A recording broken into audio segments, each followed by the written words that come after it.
తిరుపతి జిల్లాలో పర్యటిస్తున్న deputy CM Pawan Kalyan Mamandur అటవీ ప్రాంతానికి చేరుకున్నారు. అక్కడ అటవీ శాఖ అతిథి గృహాలను పరిశీలించారు.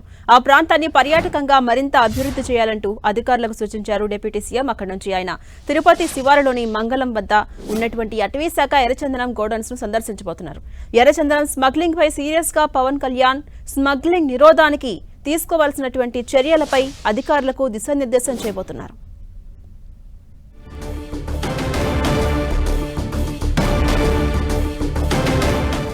అప్డేట్స్ మా ప్రతినిధి మురళి అందిస్తారు.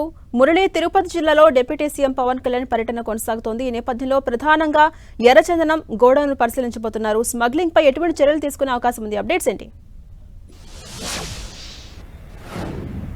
తప్పకుండా ఝాన్సీ, అంటే తిరుపతి పర్యటనలో డిప్యూటీ సీఎం పవన్ కళ్యాణ్ చాలా బిజీగా ఉన్నారు. నేరుగా విమానాశ్రయం నుంచి మామండూరు అటవీ ప్రాంతానికి చేరుకున్నారు. అక్కడే దాదాపు దట్టమైన అటవీ ప్రాంతంలో ఒక అటవీ శాఖ అతిథి గృహం ఉంది. నేరుగా అతిథి గృహానికి వెళ్లారు. అక్కడి నుంచి ఆ ప్రాంతాన్ని అంతా కూడా పరిశీలించారు. అక్కడే ఉన్న అతిథి గృహాన్ని సందర్శించారు. అక్కడే అధికారుల సమక్షంలో కొన్ని మొక్కలు నాటారు. ఆయన వచ్చిన దానికి జ్ఞాపకంగా కొన్ని మొక్కలు కూడా నాటడం జరిగింది.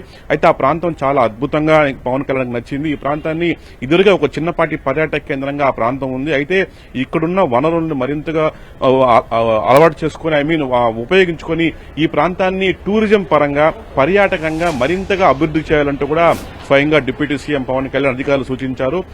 మొత్తం ఆ ప్రాంతానికి సంబంధించి స్వయంగా జిల్లా కలెక్టర్ వెంకటేశ్వర్ ఆయనకంతా కూడా వివరించడం జరిగింది. ఈ నేపథ్యంలో అక్కడ దాదాపు గంట పాటు మామండూరు అటవీ ప్రాంతంలోనే సుమారు గంట పాటు, నిజానికి షెడ్యూల్లో కూడా అంత సమయం లేదు, కానీ ఆయన దాదాపు గంటకు పైగా మామండూరు అటవీ ప్రాంతంలోనే గడిపి కొద్దిసేపటి క్రితమే అటు నుంచి తిరుపతి నగర శివారులోని మంగళం అనే ఏరియాలో ఉన్న అటవీ శాఖ ఎర్రచందనం గోడౌన్లను సందర్శించేందుకు బయలుదేరారు.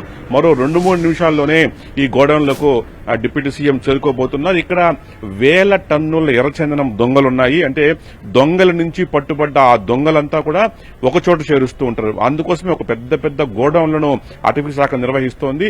ఆ గోడౌన్లో నిల్వ ఉన్న ఎర్రచందనం దొంగలతో పరిస్థితి అక్కడ అధికారులతో ఒక చిన్నపాటి సమీక్షకు నిర్వహించబోతున్నారు. అంటే ఇప్పటి వరకు మన వద్ద ఎంత స్టాక్ ఉంది, ఎర్రచందనం స్మగ్లింగ్ విషయంలో గతంలో ఎలా వ్యవహరించేవాళ్ళు, ఇప్పుడు ఎలా వ్యవహరిస్తున్నారు, గతంతో పోల్చుకుంటే స్మగ్లింగ్ ఎట్లా ఉంది, తగ్గిందా పెరిగిందా, అడవి విషయంలో ఎలా జల్లెడ పెడుతున్నారు, అటవీ శాఖకి ఇంకా ఎట్లాంటి సదుపాయాలు కావాలి, ఇంకా ఆయుధాలు ఏమన్నా కావాలా, సిబ్బంది కావాలా, స్మగ్లింగ్ పూర్తి స్థాయిలో 100% స్మగ్లింగ్ నిరోధానికి ఎట్లాంటి చర్యలు తీసుకోవాలన్న అనేక అంశాలపైన స్వయంగా పవన్ కళ్యాణ్ అటవీ అధికారులకి దిశానిర్దేశం చేయబోతున్నారు.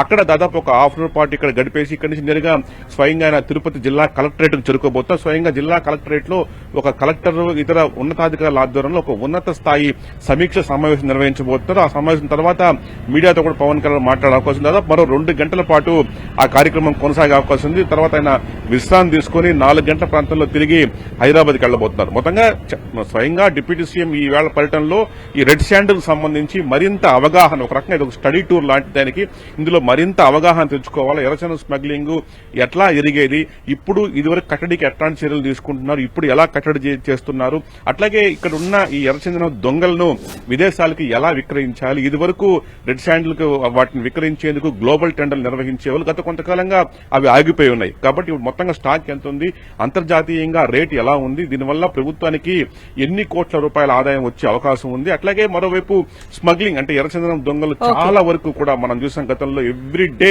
ఏదో ఒక స్మగ్లింగ్ వార్తలు వచ్చాయి. ఇప్పుడు చాలా వరకు తగ్గిపోయాయి. కాబట్టి ఎట్లాంటి చర్యలు తీస్తారు, మరింత సమర్థవంతంగా ఎలా చర్యలు తీసుకోవాలి అనే అనేక అంశాలపై కూడా ఆయన చర్చించబోతున్నారు. ఝాన్సీ రాణి.